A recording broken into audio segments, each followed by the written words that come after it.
Hello friends, आज हम digital gold के बारे में डिस्कशन कर रहे हैं। डिजिटल गोल्ड अभी रिसेंटली जो गोल्ड के रेट्स एक हाइक हुए हैं या इंक्रीज हुए हैं, उसके वजह से बहुत लोग डिजिटल गोल्ड में इन्वेस्टमेंट कर रहे हैं।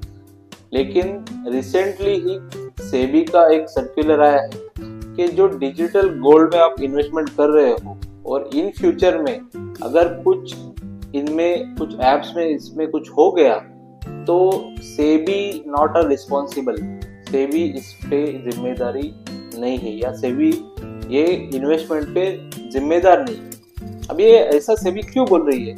क्योंकि जो डिजिटल गोल्ड का इन्वेस्टमेंट है वो सेबी के अंडर नहीं आता, या हम बोलेंगे कि जैसे बैंक पे वॉच करने के लिए आरबीआई बैठा है, अथॉरिटी है, वैसे ही आप देखोगे कि इंश्योरेंस में कोई प्रोडक्ट या इंश्योरेंस कंपनी पे वॉच रखने के लिए आईआरडीए है। वैसे ही शेयर मार्केट में या हम बोलेंगे कि शेयर मार्केट में कंपनी में शेयर्स में वॉच रखने के लिए सेबी है।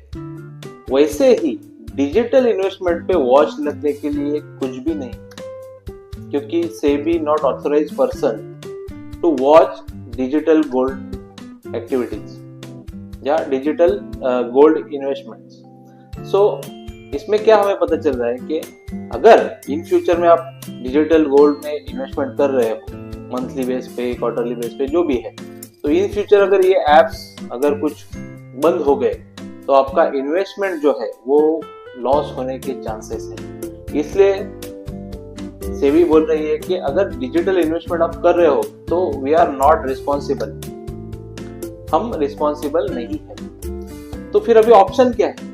मेरे को अगर गोल्ड बढ़ रहा है और मेरे को लग रहा है कि लॉन्ग टर्म में और थोड़ा बढ़ सकता है, तो मैं किस में इन्वेस्टमेंट कर सकता हूँ? तो हमारे पास दो ऑप्शन है। एक तो शेयर मार्केट में भी डिजिटल गोल्ड ईटीएफ रहते हैं, डिजिटल नहीं, गोल्ड ईटीएफ।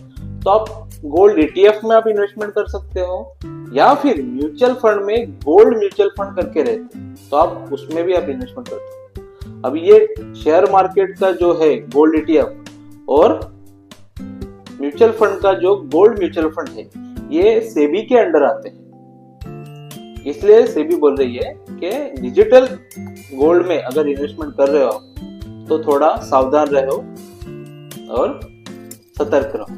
धन्यवाद।